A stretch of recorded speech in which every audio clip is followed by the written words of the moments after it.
let's start off with AEW. I like AEW's reviews better. I actually, you know what? This Joe, first of all, Konnan, do you know that we have a correspondence report from this show? Do you know why? No, but I'm putting two and two together now because you just said Joe, and number two, I saw a very weird thing which I was gonna bury him for, but I said nah, because Joe's gonna think I'm being a dick, which he should always think that because I am. But I didn't want to go out of my way just to bury him. He just out of nowhere puts, Philly Swerve's house. And I was gonna bury him, and I let it go. So that's probably why, because he was there. Swerve probably came out, and Joe was probably cheering like Kevin Gill was at Lucha Underground. 100%. He was super. Joe, let me ask you this about the crowd. Yep. So the Philly crowd has always been traditionally very good for wrestling because that's like, especially this product, because you got that kind of the ECW vibe in the arena. The crowds gets rowdy and stuff. But like Philly's always been a good town, so I would like if they didn't pop the crowd in this town, it would have been an epic fail because Philly's always been live, right? Right. But recently, Alicia Atute had made a comment on Twitter that she went to a wrestling convention and she was complaining that the people there smelled bad and that they should use deodorant. Did you get that vibe in the arena for this crowd for AEW? No, actually, I didn't notice any of that. Usually there can be some stink at some of the conventions. Did you lose your sense? Did you when you had COVID? Did you lose your sense of smell? Would that be an explanation for why you couldn't? No, luckily I did not. No, but I didn't have any unpleasant experiences with any funky fans. No. Right. All right. So let's start off with what you call it, a Dynamite. So let's start off with this. The show started off with the Owen Hart tournament. I just got to admit, I've never been a big fan of tournaments. Okay, because to me, a tournament is like an idea you come up with when you can't really think of a lot of good creative storylines for people and everything. So you just figure, okay, let's have a tournament, right? And that's just me. I mean, you guys might like it and everything, but I've always looked at it that way. And my interest level in tournaments has always been very low. I don't really care. Big deal. It's not like this. They're really fighting. I'd like to see more personal issues, right? Right. So it starts off with Dax Harwood versus Cash Wheeler, and here's my thing. I don't care if these guys wrestle each other. There's no offense to them. I know they're going to have a good match. I know they're good workers. I know they're going to go out there and have a good, solid match that makes complete common sense, and it's going to be good, right? But I just don't care that they're fighting, and I don't care that it really wasn't built up. Except they had their names marked against each other for a tournament match, and it's like and they had Punk out there on a commentary, and the match was decent, and Cash, Dax won, and 15 minutes, and they hugged and stuff, and they raised each other's arm. And it's like I'm just sorry. It's like what they wanted to get at, like their fan base probably really was invested in this, and then the Meltzer wanted to see these guys work because the star would be high, but I just didn't care, and it's not a slight of them. I'd rather see these guys doing episodic storytelling each week in an angle with another tag team and just doing like weekly TV. But it's like the thing with them is like they're the belt collectors, and it's like okay, Tony Khan bought Ring of Honor, all right. Okay, so let's have a match between Cash Wheeler, Dax Harwood, and the Briscoes. It's like all right, and it's like okay, then they had the match. It's like okay, well if you wanted to see like Dax Harwood versus Cash Wheeler against the Briscoes, I'm like let's do 4 weeks of TV and build it up and make us care about it more and everything. And that's one thing I think that they do in this company is like there's really an emphasis on the quality of the match, so they think that like you don't have to put a lot of creative into these things, and that's what I got out of this. It's like it was a wasted opportunity for these guys to build this because I think that they I guess there was Joe, there was a hype video. Are they the ones that did the hype video on this that I saw? I didn't see a video. Okay, there's like a 7-minute hype video, and I think the two of them produced it. I think it's just I don't think it was a thing that they did because I didn't see it on the shows. Yeah, the build up but the 7-minute hype video should have been on the show. To build up for the match, and they had to build it up themselves. But what did you think of this, Konnan? I don't have no problem with them doing a one-on-one match because you're always complaining about these matches you don't like that look choreographed, and there was nothing choreographed about this. This was a good physical match. The fans liked them. They were chanting FTR at certain times, I'm okay. I'm like you. I'd rather 100% like you. I prefer episodic TV to tournaments, and the only reason I found this out is because I know them and I've read up on them now. But I probably would have been like you and a lot of other people that, I guess Owen Hart or Bret Hart. I guess Bret Hart was like their hero. Mm-hmm. So there's like they've always had a big affinity for Owen Hart. Like, you know what I'm saying? Like there's wrestlers that. Right. Yeah, right. So to them, it was a big honor, and the fans know that it was a big honor, and they've never wrestled each other. So for their fans, it was. And here's another thing. You also got to remember, there are fans out there, and they're mostly in AEW, who don't give a about, building up. They just like good matches, Right.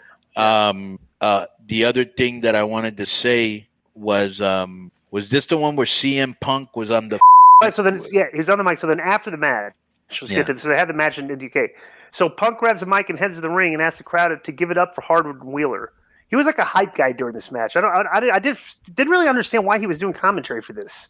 Well, why was he doing, Joe? Do you know why he was doing commentary? You know why I think? No. I think because I read in Twitter today somewhere that Hangman Page was supposed to be there, but he had COVID and they had to rewrite the show. So maybe he had a scene with Hangman in the middle of the ring, and they just said, "All right, since you're not going to do it, just go out on commentary and say something at the end." Yeah, because he wanted to bet on the show. Because he said at the end really made no sense. It's like, oh yeah, you guys want me to wrestle, I'm going to be here.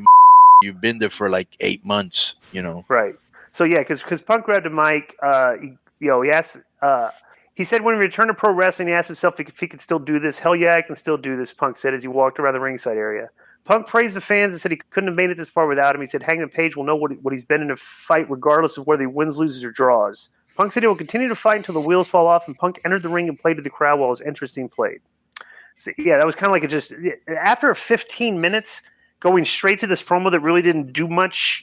It was just like a filler. Was like, but I will say this: all three guys are over as baby faces. Right. Yeah, for sure. Well, that's a crowd. That's a live. That crowd's going to make. Let me ask you a question, Joe. Where were you sitting? I was kind of like I could see right across to the stage and everything. I was straight on.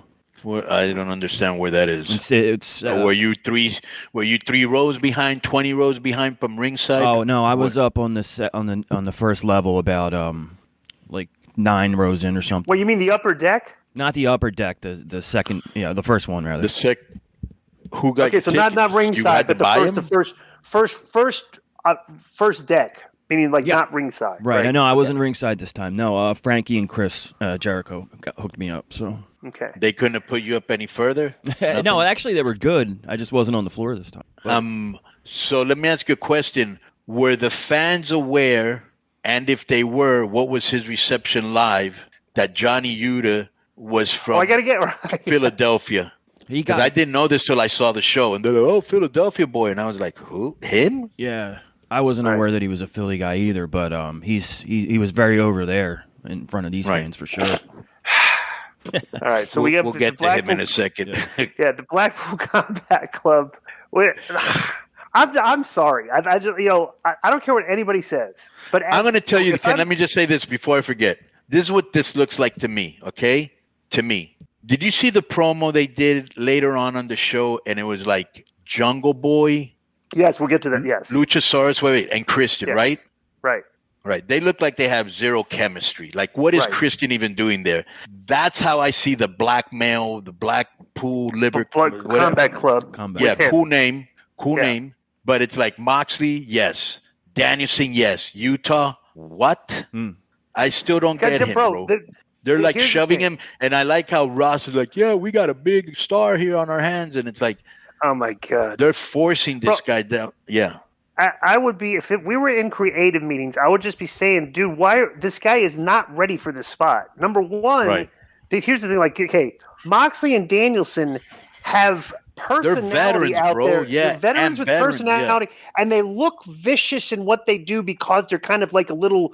They're wrestling rougher, and I'm buying it because they have the body language. They're stiff, they're snug, and they're like they're laying the in.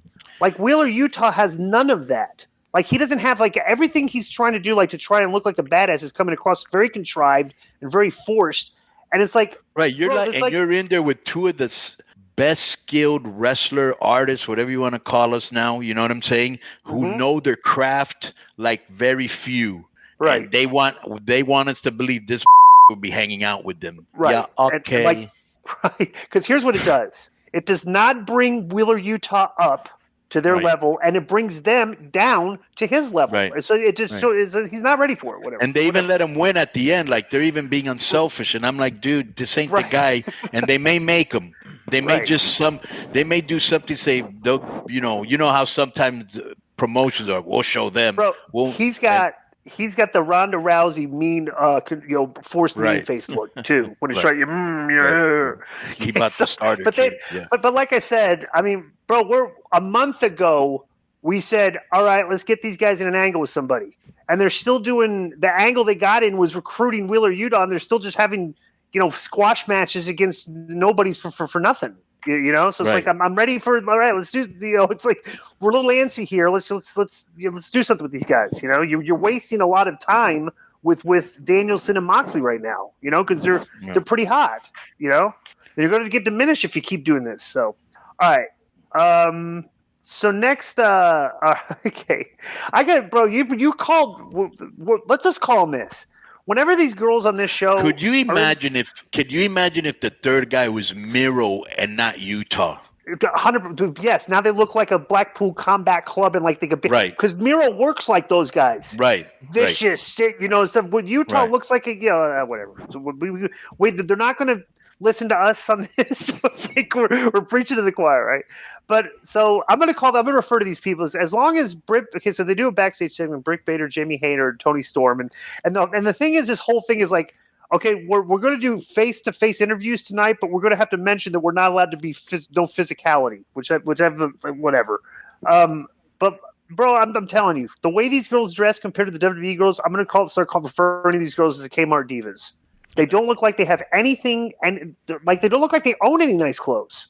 Like, when was the last time one of these girls was dressed really nice on this show? I'm asking you guys. Bro, there just seems to be like this generational thing, or I don't know what it is, where they think it looks cool to dress down and be casual. But, bro, this is part of the package, part of the pageantry. You don't go to a fucking wedding in a T-shirt. It's a wedding. This is a TV show, okay? Try to kind of look the part. I'm not saying everybody has to be in a tuxedo or three-piece suit, but don't look like you're going to, wash your car on a weekend or some or to the movies. That's just me. I've got a hot item here. This is from today, okay, and this is totally in line. And this just shows you how some people got it and some people get it and some people don't. Did you see the Ember Moon thing, Joe? No. All right, let me read this. So Ember Moon was in an interview via Insight. She did an interview, right? Mm-hmm. Listen, she's not in WWE anymore. They're talking about like Sean Ross Sapp said that she went to AEW, she'd be a game changer. Everybody's a game changer, right? But listen to what she says. This is perfectly in line with what you're talking about, Konnan. Quote, "We would have to sit through stupid meetings on how we'd have to dress sexy." This is talking about in WWE, right? "I cater to children. I'm not about to wear fishnet body butt cheek shorts because we had a 2-hour meeting about how to dress like Mandy Rose." And I'm like, like it's like some of these girls just don't get it. They just don't get it. Not only that, bro. This is not a real wrestling match. This is not real. Right. You're on a TV show. Right. You're trying to get viewers. It's a TV show. Yes. It's not a novice. It's not a. And imagery is a big thing. You don't got to go out in booty shorts. Tell them, hey, I'm for kids. You could still wear something that looks kind of sexy, but not sleazy if you're into whatever it is that your problem is. But if your employer's telling you, hey, look a little sexy and you're going to make a lot of money, now you're the one crying you're not on TV. They're asking you, you know what I'm saying? You're the one looking for a job now. Here's the most simplest way you could describe this to her. Right, bro, or describe this to these girls. Okay, this is a very simple explanation. All right, it's like AEW drew 921,000 fans this week. All right, WWE Raw drew 1.6 million. I think SmackDown did either 1.9 or 2.0, right? And Mandy Rose on Instagram, 3.1 million. I'm like, okay, the math is pretty clear. And Mandy Rose's Instagram is a lot of pictures of her in bikinis, sexy, her butt, and stuff, everything. And that's drawing more than the shows are drawing. So, wake up and understand how to market yourself if you want to draw fans. You have to accentuate your sexuality. You're not unattractive. Just use it. What are you going to do? Dress up as a Quaker and hang out in the? The girl, she can't be. I don't even think she's 35. Okay, right. She has a nice body. She's thick, but she has a nice body. Right. Go out there and get on OnlyFans. You don't got to take off all your clothes. There's a lot of guys that want to see you, and whether pervs and non-pervs. You know what I'm saying? Right. All right, so now we get to the part you like, Konnan. So we had that interview, and back to back. Now we go to this interview. Tony Schiavone interviewed Jungle Boy, Luchasaurus, and Christian Cage. Jungle Boy said he should have beaten Kyle O'Reilly last week, but he got carried away. I want to bring this up before I talk about this, right, bro? When we talk about character development and stuff, everything, and and Meltzer and all these guys, everybody in the show is always talking about these matches, right?